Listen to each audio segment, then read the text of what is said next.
A teenage boy leaned back in his chair, arms crossed, a smirk stretching wider than his respect. Judge Judy's gaze lifted, calm, unblinking, the kind of look that strips confidence bare.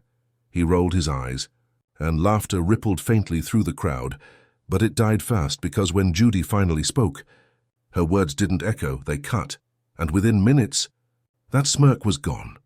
Tyler slouched in his chair like it belonged to him. 17, hoodie half unzipped, sneakers tapping against the floor, arrogance disguised as calm. The faint smirk on his face said it all. This was going to be easy. Across from him sat Mrs. Hale, a woman in her 60s with careful hair and trembling hands. Her eyes stayed fixed on the folder in front of her, the photos of her dented car, the scratches shaped like letters, the mocking grin spray-painted across the door.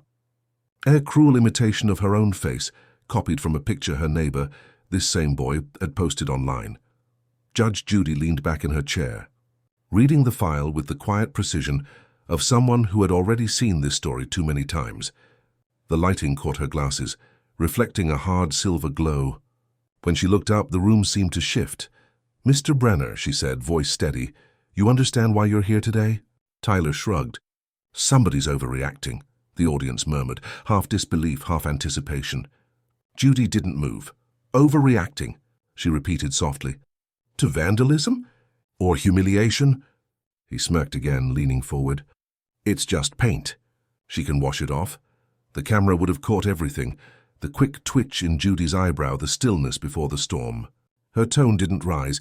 It sank lower, colder. "You think what you did can be washed off?" Tyler blinked, unsure if she was talking about the car or about him.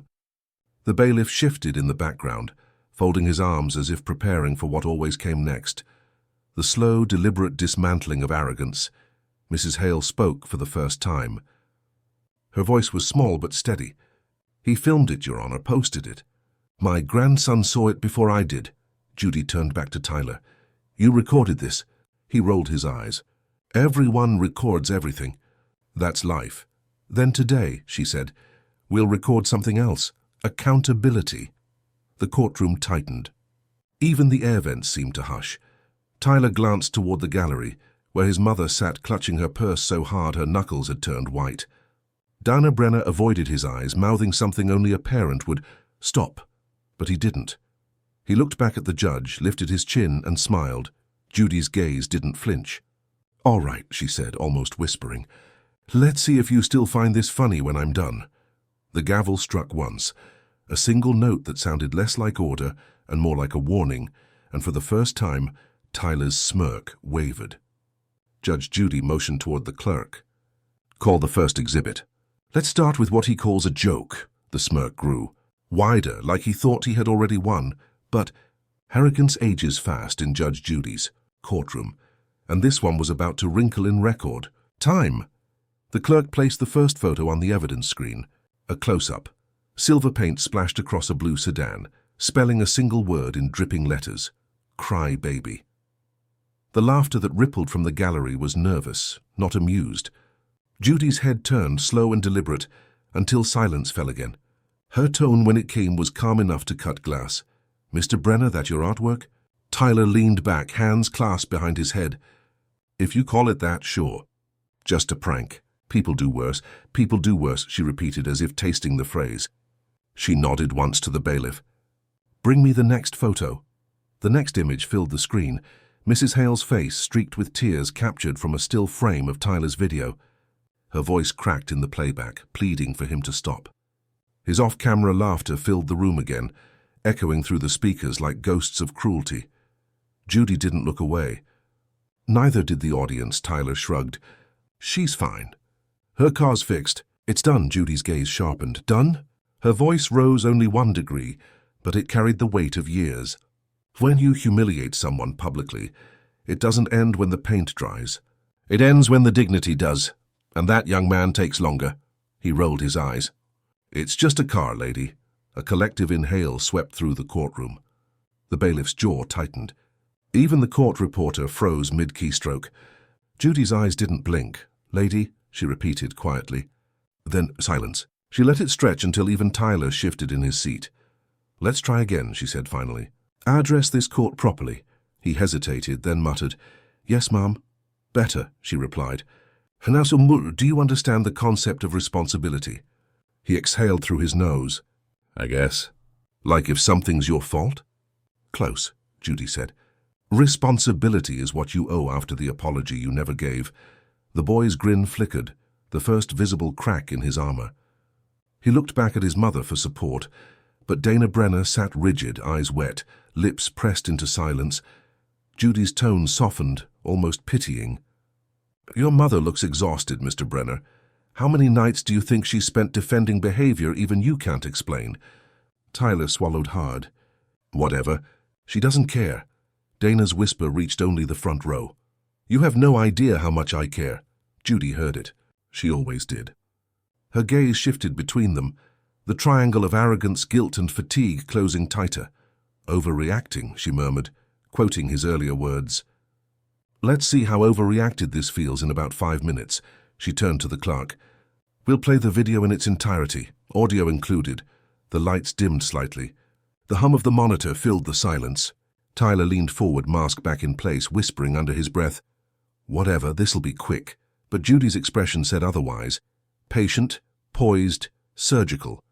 She tilted her head and spoke without looking up, her voice a calm blade. So you think disrespect is entertainment? Let's entertain the truth, then. The screen flickered to life. Laughter, sharp, teenage, careless, filled the courtroom like static. And for the first time, Tyler realized silence could sound heavier than noise. The video began with shaky phone footage, headlights cutting through darkness. Voice off camera muttering, Watch this. The screen tilted toward a car, Mrs. Hale's, parked neatly along the curb. Then came the hiss of spray paint, the bright silver arc across blue metal, and Tyler's laughter. Loud and confident.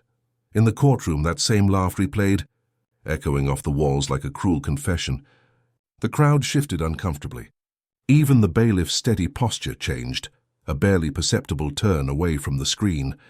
Judy sat motionless, her hands folded neatly in front of her. The only movement came from the reflection of the video flickering across her glasses.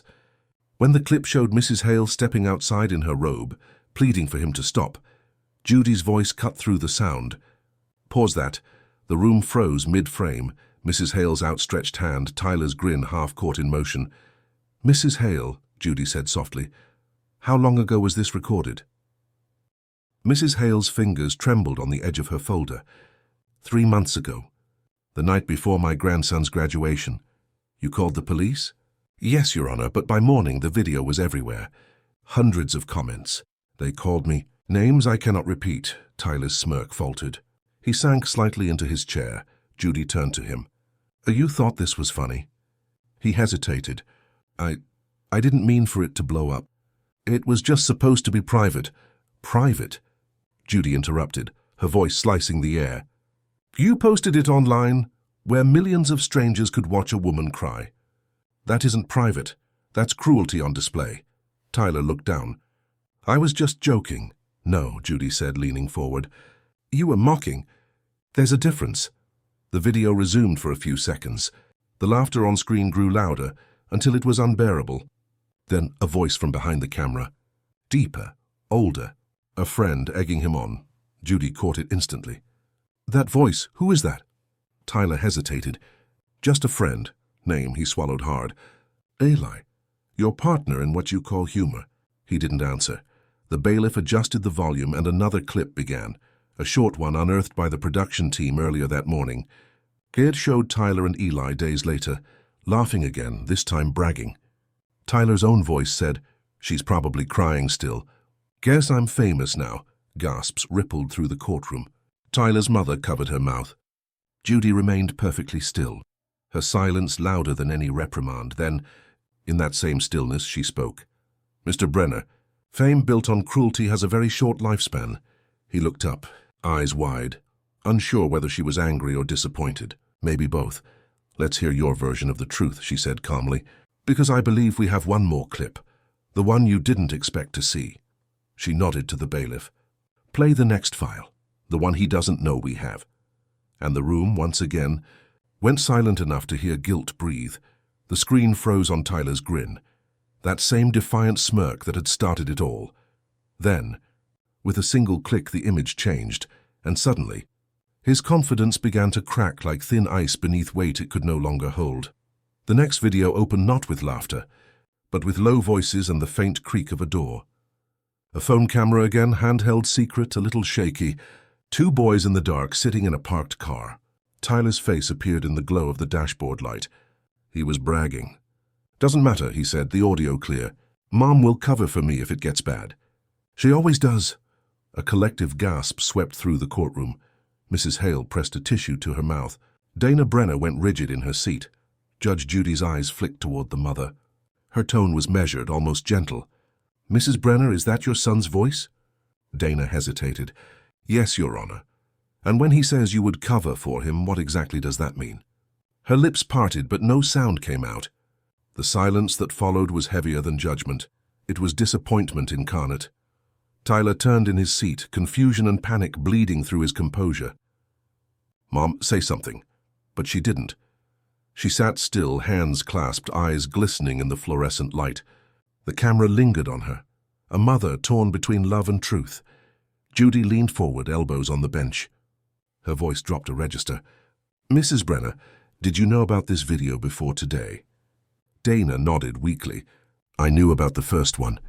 Not this." Her throat tightened. "I begged him to take it down. He said it was nothing."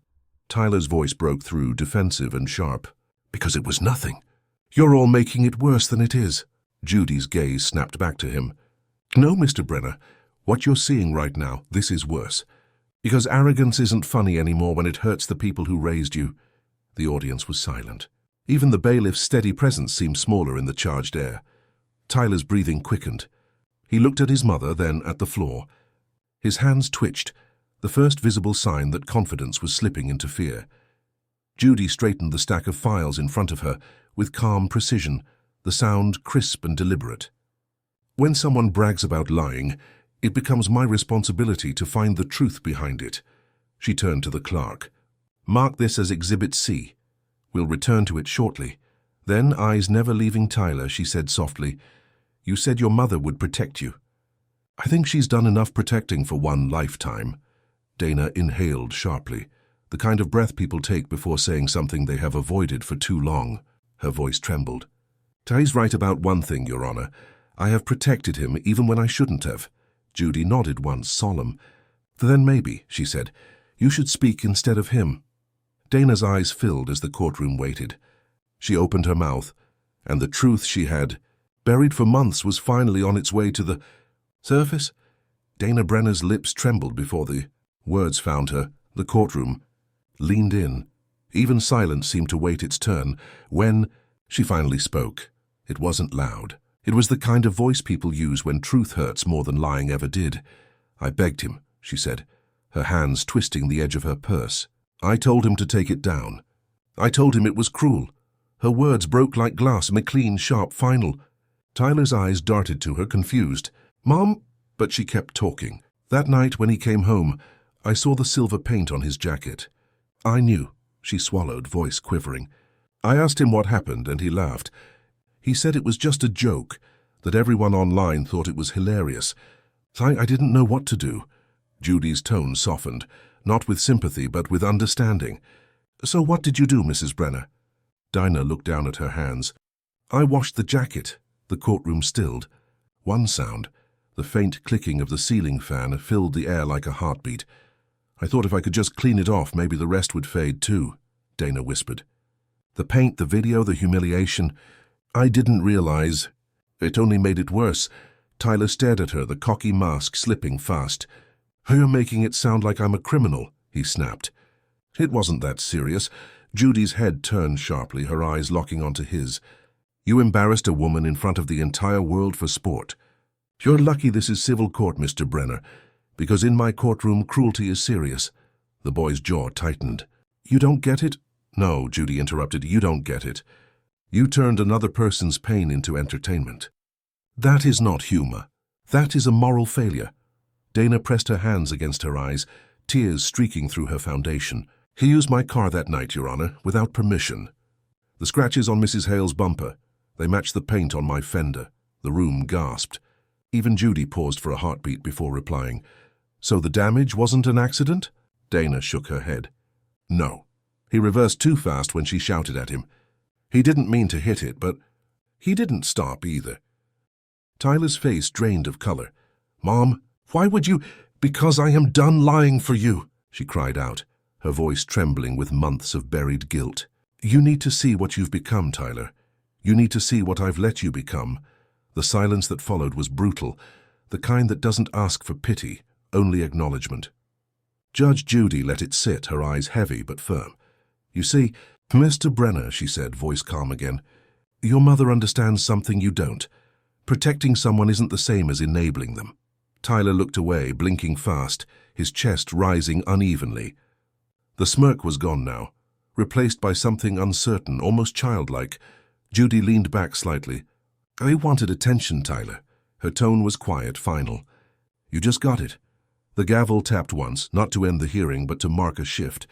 Judy glanced toward the bailiff. Bring in the repair estimates and the social media screenshots. It's time he faces what just a joke really costs. The echo of the gavel still hung in the air when Tyler finally looked up. His smirk was gone, but defiance still flickered in his eyes, like a dying flame refusing to admit the dark was winning. Judge Judy watched that flicker with the patience of someone who had seen it extinguish 1,000 times before. The clerk handed her a folder thick with printouts, screenshots, comments, the internet's memory. She spread them on the bench like pieces of a broken mirror. Here, she said, sliding the first one toward Tyler, is what your joke became. He hesitated, then took the paper. His own face stared back, frozen mid-laugh beside the vandalized car.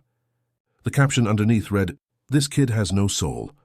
Below it, hundreds of comments, some mocking him, some defending him. All ugly, Judy's voice remained even. I'd like you to read the first 10 out loud. Tyler's eyes widened. Why? Because accountability doesn't start until you hear the words you caused. He looked down, reading under his breath. What a punk. This kid should be locked up. His parents failed him. His voice broke slightly on the last one. Judy watched him closely. Keep going. Imagine being that cruel. Someone raised him wrong. Hope he's proud. The paper trembled in his hands. Mrs. Hale sat silently, her fingers interlaced, her expression soft but unreadable. Dana dabbed her eyes, whispering something only she could hear. Judy leaned forward. How does it feel, Mr. Brenner? To be seen the way you wanted, just not how you expected. He dropped the paper on the desk. They don't know me. No, Judy said, but they saw you. And sometimes that's worse. For the first time, Tyler had no retort. His shoulders sagged. His eyes darted between his mother, the victim, and the judge, all three faces mirrors reflecting the same truth. Mrs. Hale cleared her throat softly.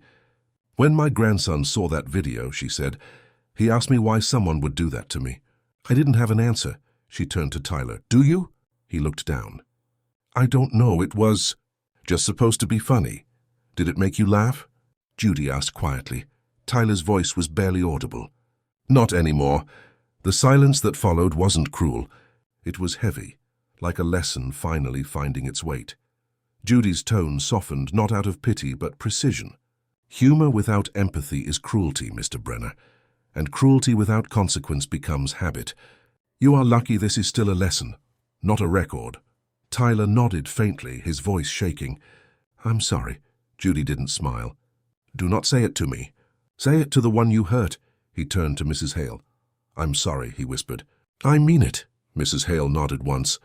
I hope you do. Her gaze sharpened again. You've apologized.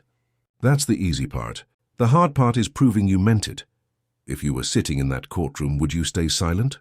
Or call out his arrogance before it went this far? Tyler tried to breathe evenly, but the silence pressed harder than any punishment could. He had walked into that courtroom ready for a debate. Now it felt like a slow dismantling. Every second, his reflection in the polished table looked less like rebellion and more like regret. Judge Judy's tone changed. Not louder, colder. Let's revisit something, Mr. Brenner, she said, flipping through the file. You've called this a joke, a prank, and nothing serious. Which version would you like me to believe? Tyler rubbed his palms together. I don't know. I didn't mean what? she interrupted. Didn't mean to paint the car. Didn't mean to humiliate a woman twice your age. Didn't mean to brag about it online. He froze. The courtroom waited. The only sound was the faint buzz of the fluorescent lights above. I guess. I didn't mean for it to go that far. Judy nodded once. And what would you call that far? When she cried? When it went viral? Or when you finally had to face the consequences? He swallowed. I didn't think. That, Judy said, is obvious, the audience murmured, not out of cruelty, but the shared disbelief that a boy could still think himself untouchable in front of Judge Judy. She pointed to the screen where a screenshot of his social media page appeared. His own caption burned in bold letters. She deserved it. Read it, Judy said. Tyler hesitated. Do I have to? Yes. You had no problem posting it. You can read it. He inhaled sharply and began, his voice breaking midway. She deserved it. Maybe next time she'll mind her own business. His words fell flat in the quiet that followed. Judy didn't speak. She didn't have to. Even the cameras seemed to zoom in closer, capturing the exact second arrogance turned into shame. Dana, his mother wiped her eyes, whispering, Enough, please. Mrs. Hale looked down, her thumb brushing the corner of a photo. Her voice trembled. You made me afraid to leave my house, Tyler. I still park 3 blocks away just so people won't recognize my car. He stared at her, the words hitting harder than any gavel. I didn't know that, he said softly. No, Judy replied, you didn't want to know. Tyler's eyes filled, blinking fast to fight it. His breath stuttered. The camera would have caught the exact moment pride left his face, the drop of his shoulders, the tremor in his jaw. I didn't mean to hurt you, he whispered. Judy tilted her head. And yet you did. He nodded, tears slipping now without permission. I'm sorry. I really am. For the first time, Judy's tone softened just slightly. I believe you want to be sorry, she said. But until your actions show it, words are decoration. Tyler nodded, his voice cracking. Then what do I do? She closed the file, her movements precise, deliberate. You start by listening to yourself, and then to the truth. She turned toward the clerk. Play the remaining footage, the one submitted this morning. Tyler frowned, wiping his eyes. What footage? Judy didn't answer. The one he doesn't remember making. The lights dimmed again, the projector humming like a held breath. Tyler's confusion was instant, his head tilted, eyes narrowing. He had no idea what was about to play, but Judge Judy did. And so did the clerk. The screen blinked, then filled with the same teenage face as his own, framed by the dim glow of a bedroom lamp. His voice was shaky, the bravado gone. I don't know how to start this, the recorded Tyler said, eyes darting away from the camera. I guess I messed up. Like really messed up. The live Tyler froze in his chair. The courtroom was still. Even Judy didn't speak. She let the echo of his own voice do the work. I thought it was funny, the recording continued. But when I saw her crying, like actually crying, I didn't feel good anymore. I wanted to take it down, but it was too late. A quiet murmur rippled through the gallery. Mrs. Hale pressed her hand to her mouth.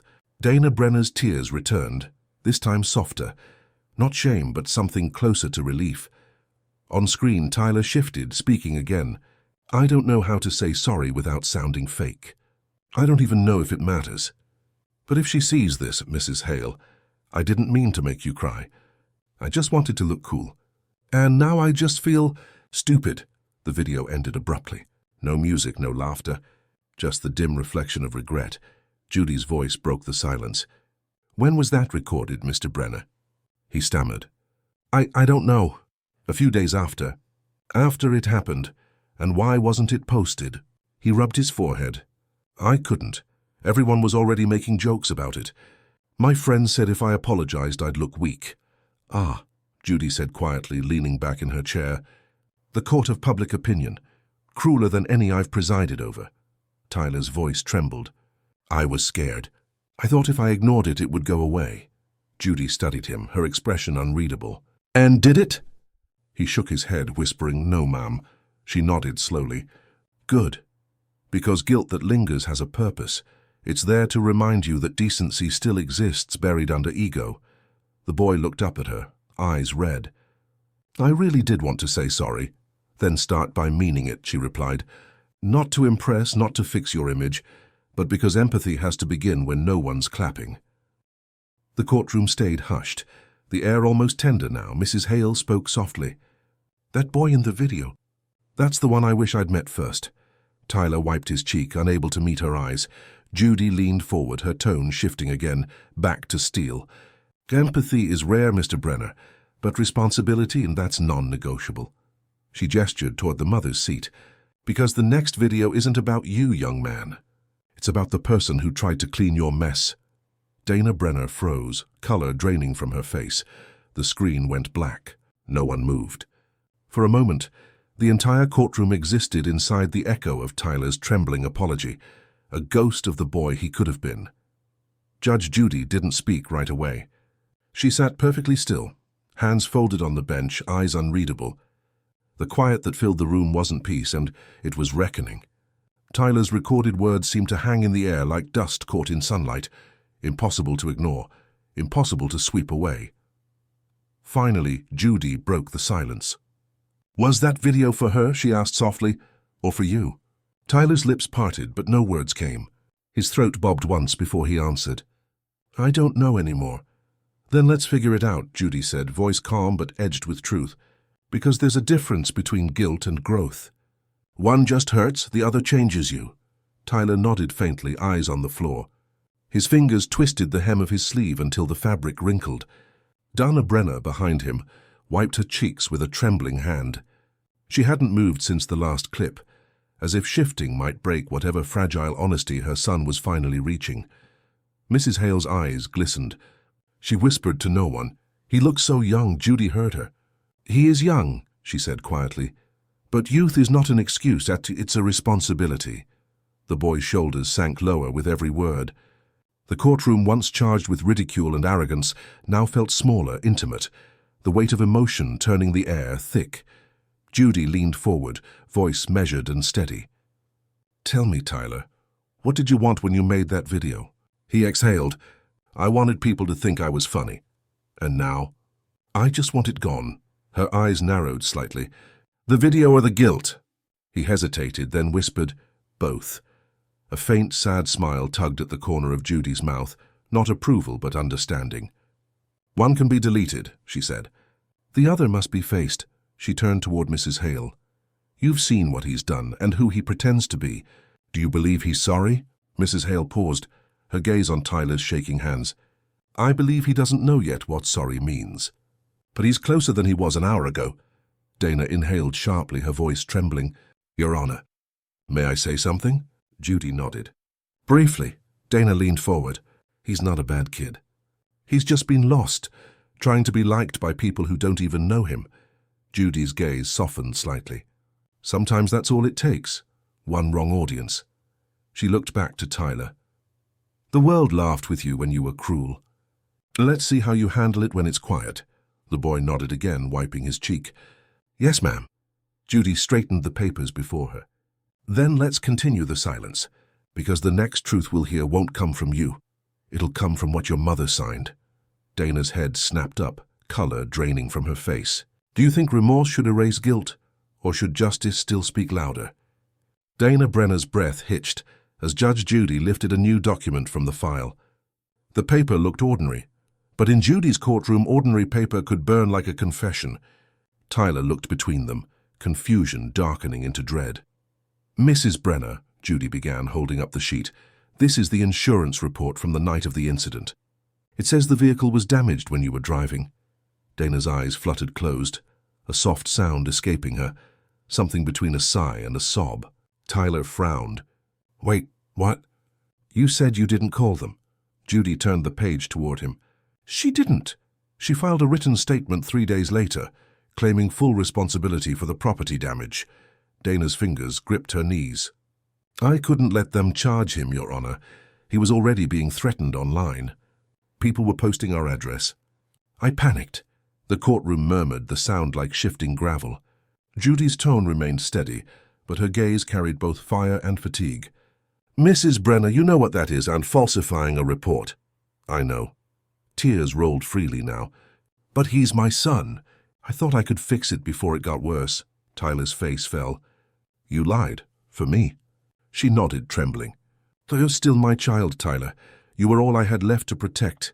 For a moment his mouth opened and then closed again. His voice, when it came, was small. I didn't know. Judy's gaze moved between them, her tone quieter but sharper. You see this, Mr. Brenner? Every time you refuse accountability, someone else pays your debt. He swallowed, the weight of that truth sinking in. I didn't ask her to— No, Judy interrupted. But you expected her to. You built a safety net out of love and laziness. And the worst part? You let her. Dana bowed her head, her tears dampening the paper she clutched. I just wanted it to go away. Judy leaned forward, elbows on the bench. That's the tragedy of it, Mrs. Brenner. We all want problems to go away. But denial doesn't erase pain, it multiplies it. Tyler looked up, voice trembling. I don't deserve her. For once, Judy said softly, we agree. He bit his lip, guilt written plain across his face. I just wanted to make my friends laugh. Judy nodded slowly. And in the process you made your mother lie, your neighbor cry, and yourself look like a fool. That's not humor, that's collapse. The boy's chest heaved as he tried to hold back tears, but they came anyway, raw, unfiltered, young. His mother reached for him. It's okay, baby. But Judy's voice cut through gently. No, Mrs. Brenner, it isn't okay. It's forgivable, perhaps, but not okay. Tyler wiped his face, nodding. I'll fix it. Whatever it takes. Good, Judy said. Because redemption begins where arrogance ends. She straightened the papers, her voice taking on that familiar, no-nonsense rhythm. Let's see how deep this pattern goes. Bailiff, please bring out the full claim form and the witness statement attached. Tyler looked terrified. Witness statement? Judy nodded. Yes, the one that changes everything. The bailiff handed the document to Judge Judy with the same care someone might use to hand over evidence from a crime scene. The paper wasn't just ink, it was weight. History and consequence wrapped in silence. And when Judy began to read, no one breathed. Mrs. Brenner, Judy said slowly, this witness statement, it's signed by you. Her tone wasn't accusatory. It was the kind of voice that stripped away excuses until only truth remained. Dana nodded weakly. Yes, Your Honor. It says, Judy continued, reading carefully, I, Dinah Brenner, was driving the vehicle on the evening of June 14th when the incident occurred. The damage caused to the neighbor's car was accidental. She set the paper down. Was that true? Dana's eyes filled again, voice barely above a whisper. No, the audience murmured, a low hum of shock. Tyler turned to her, face pale. Mom, you lied to the insurance company? Her breath shook. I was terrified, Tyler. They said they could press charges. I thought if I admitted it was you, they'd take you away. Judy's tone softened slightly, compassion wrapped in order. So you decided to take the blame? Dana nodded. I told myself it was love. But it was fear, Your Honor, fear dressed as love. Tyler shook his head. You shouldn't have done that. No, Judy said quietly, but she did, and because you let her believe she had to. Tyler blinked fast, trying to keep his composure. I didn't ask her, Judy cut him off gently. You didn't have to. Every time you smirked, every time you said it's not that serious, you were telling her exactly who'd clean up after you. He looked at his mother, really looked at her, for the first time all day. Her eyes were red, her shoulders trembling from the weight of it all. I'm sorry, he said, voice cracking. I didn't know you did that for me. She reached for him, but Judy interjected softly. Not yet, Mrs. Brenner, let him finish. Tyler swallowed hard. I thought you just didn't care. I didn't know it was killing you. Dana's lips trembled. Every night I thought about it. Every morning I prayed it would end. But lies don't end, Tyler, they grow. Judy leaned back, exhaling. That right there is the truth most people never reach, Mrs. Brenner. Lies grow, but so does accountability, if you feed it the same way. The boy's voice cracked again. So what happens now? What happens, Judy said, is consequence. Not cruelty, not revenge, but consequence. You caused harm, she covered it. And both of you will face what that means. The silence was unbearable, but cleansing too. Tyler wiped his eyes, looking toward Mrs. Hale. I'm sorry, he whispered again, and this time it didn't sound rehearsed. Mrs. Hale nodded. Then show it. Judy closed the file with quiet finality. We've heard the lies, she said. Now it's time for truth to have its turn. Her eyes shifted to the bailiff. Bring forward the restitution request and the repair invoice. The lesson begins now. The courtroom felt colder now, not from air conditioning, but from truth. It lingered in the corners like smoke, visible and impossible to ignore. Tyler Brenner sat motionless, his reflection trembling in the polished table. The boy who walked in fearless now barely holding himself together. Judge Judy flipped to the next page in her file, the sound crisp and deliberate. Mrs. Hale's car repairs total $1,643, she said. That includes paint restoration, bumper repair, and the removal of the word you thought was funny. Tyler nodded slowly, voice small. I'll pay it. With what? Judy asked, eyebrow raised. He hesitated. I can work. After school. I'll pay it back. Judy's gaze softened slightly, not out of pity, but because she recognized sincerity when it finally appeared. Good, because this is about more than money. This is about value. The kind you can't measure in dollars, only in decency. Mrs. Hale dabbed her eyes, her voice faint. I didn't want the money, Your Honor. I just wanted him to understand what he did. Judy nodded. And now he does. Or he's beginning to. Tyler turned toward Mrs. Hale. I do. I swear I do. I thought it was just a prank, but now I can't even look at that video without hating myself. She studied him quietly, then said, Hating yourself won't fix it. Changing will. The words hit harder than any gavel. He nodded again, whispering, I will. I promise. Dana sniffed behind him, her tissue soaked through. He's trying, Your Honor. I know I made it worse, but he's not a bad boy. He's just... Judy raised a hand gently. No one is born bad, Mrs. Brenner. They just forget what good feels like. Tyler's chest rose and fell in uneven breaths. His composure was gone now, replaced by raw remorse. He turned to his mother, his voice breaking. I'm sorry you had to lie for me. I didn't deserve that. Dana reached for his hand. Just don't make me do it again. He nodded, tears finally falling without shame. Never. The camera lingered, a close-up of Judy's face, eyes heavy but calm. She'd seen this collapse before 100 times, yet it never lost its weight. Mr. Brenner, she said, voice steady. This isn't about humiliation. It's about humanity. What you did stripped someone of their dignity. What you're doing now, owning it, gives a fraction of it back, he nodded. Thank you, Your Honor. Judy tilted her head slightly. Don't thank me yet. You're still in the middle of the fall. The ground is where you decide whether you stay down or stand back up. The boy swallowed, whispering, Then I'll stand. Good, she replied, the faintest ghost of a smile touching her lips. Then let's talk about how. She motioned to the bailiff. Bring me the restitution form. And while you're at it, play the public statement he'll be required to record. Tyler looked up sharply, eyes wide. Public statement? Judy's tone was calm but unyielding. You went viral for cruelty. Mr. Brenner, let's see how you handle going viral for accountability. The phrase public statement hung in the air like a sentence waiting for punctuation. Tyler blinked at Judge Judy, not yet understanding that his punishment wasn't meant to hurt. It was meant to teach.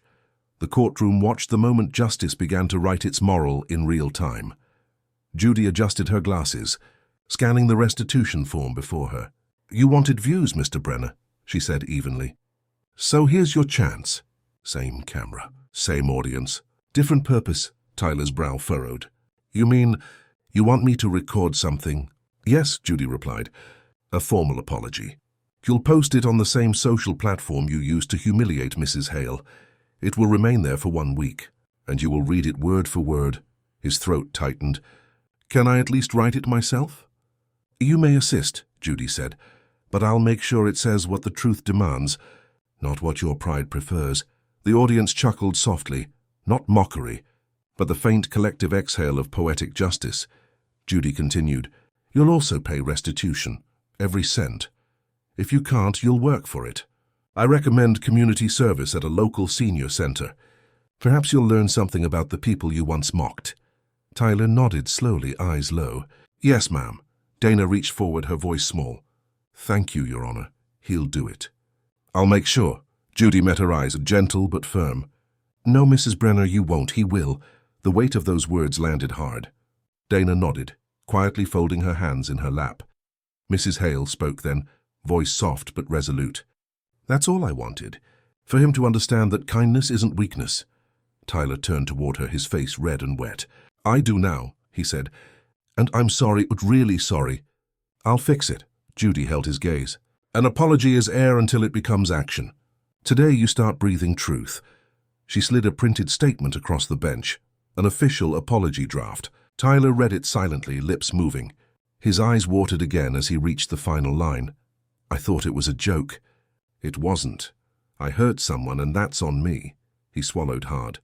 Say, I'll read it. Good, Judy said, her tone calm, decisive. And remember, humiliation fades. But character, if rebuilt correctly, lasts.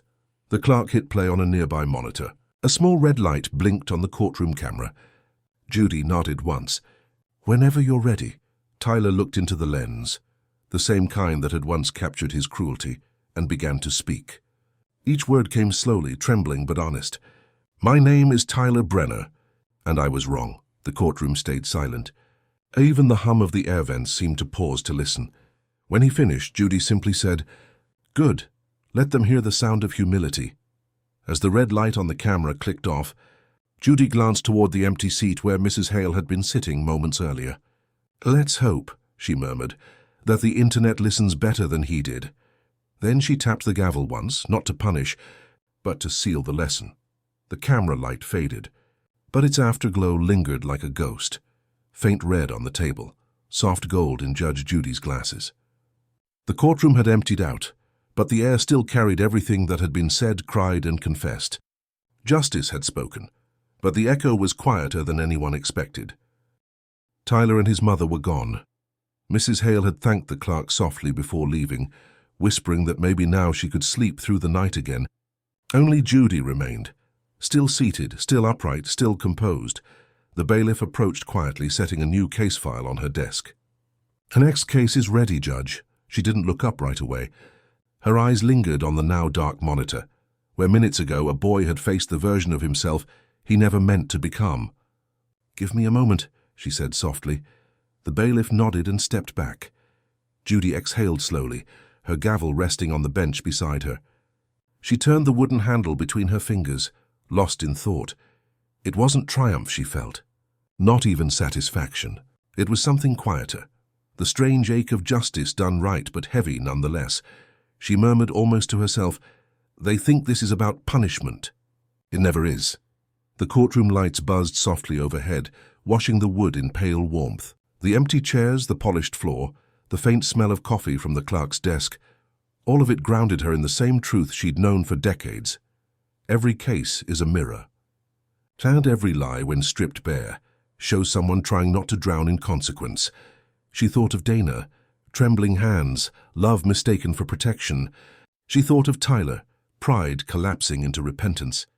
And Mrs. Hale, dignity rebuilt, one apology at a time. The faintest smile touched her lips.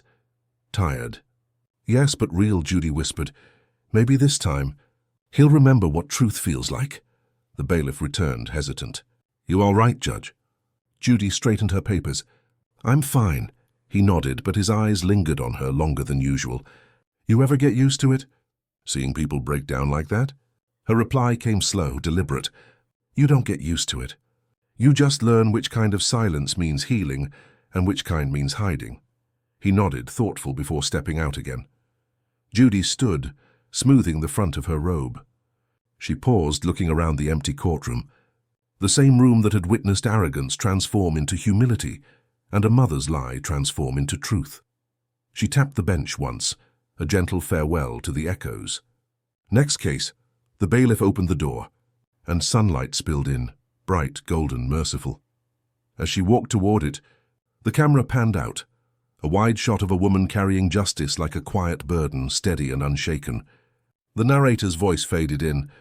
"Justice doesn't always feel like victory. Sometimes it feels like repair." And for the first time that day, Judge Judy smiled. "Before you hear the verdict, ask yourself, can people truly change, or do they just learn to hide their pride better?" A week later, the courtroom's echo had found a new home, inside a video that no one expected to go viral again. But this time, it wasn't laughter spreading through the internet. It was silence, the kind that follows understanding. The new clip opened on a familiar face, Tyler Brenner, standing in front of the same blank wall where his cruelty had once found its stage. No filters, no music, No friends off camera telling him what to say.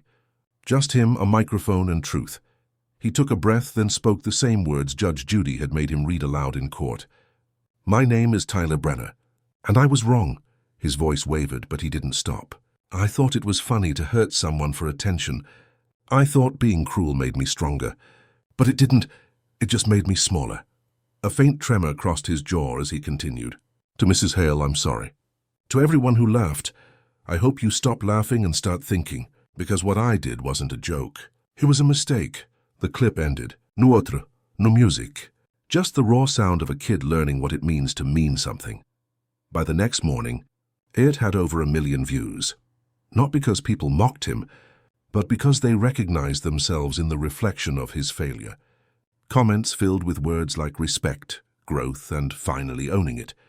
For once, the internet wasn't devouring someone. It was forgiving him. In the courtroom, the file now marked closed, Judy sat at her bench reading the last update.